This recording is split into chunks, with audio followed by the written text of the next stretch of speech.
Torpedo Poseidon milik Rusia telah membangkitkan ketakutan musuh-musuh Rusia.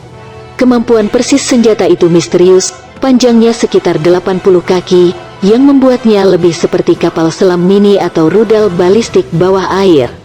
Poseidon digerakkan oleh reaktor nuklir dengan kecepatan 115 mil per jam dan beroperasi pada kedalaman hingga 3.300 kaki. Senjata ini dipersenjatai dengan hulu ledak 100 megaton yang cukup kuat untuk menghasilkan gelombang pasang raksasa untuk menghancurkan kota-kota pesisir. Seberapa bergunanya senjata semacam itu masih bisa diperdebatkan. Poseidon terlalu lambat dibandingkan dengan rudal balistik antar benua dan pesawat pengebom untuk digunakan dalam serangan pertama atau serangan balasan langsung.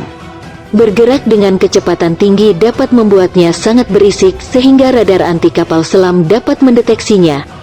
Selain itu, sifat otonomnya memunculkan pertanyaan-pertanyaan tentang robot bersenjata terutama yang membawa bom besar. Meskipun demikian, sebagai senjata psikologis, ini brilian. Ada sesuatu yang menakutkan, seperti film monster Hollywood, tentang robot bom tsunami yang merayap di dasar laut. Namun, ada sesuatu yang menunggu untuk menyainginya. Hai Sutton, analis Angkatan Laut yang menjalankan blog Covert Sores tentang urusan Angkatan Laut, menawarkan beberapa ide tentang teknologi yang dapat digunakan NATO untuk menghentikan Poseidon. Sutton berasumsi, mode operasi dan perencanaan rute Poseidon kemungkinan besar akan sederhana, dapat diandalkan, dan relatif langsung, mengandalkan kecepatan dan kedalaman untuk bertahan hidup. Karena itu, salah satu tindakan balasannya adalah menyemai dasar laut dengan jaringan ranjau sensor untuk mendeteksi dan menghancurkan Poseidon.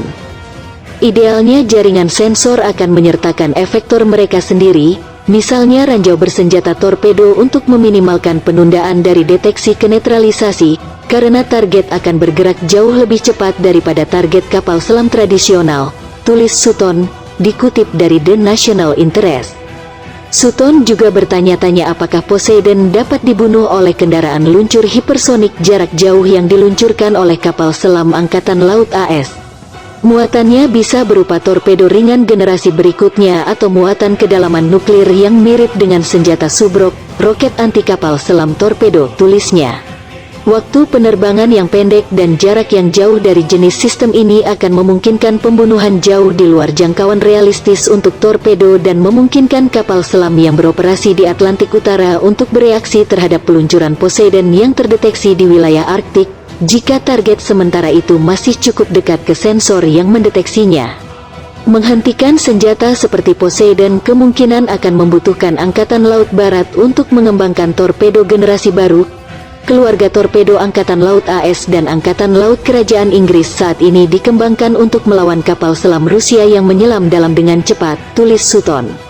Meskipun torpedo milik AS dan Inggris sangat mampu, kombinasi kecepatan dan kedalaman Poseidon yang bahkan lebih besar berarti bahwa senjata baru perlu dikembangkan.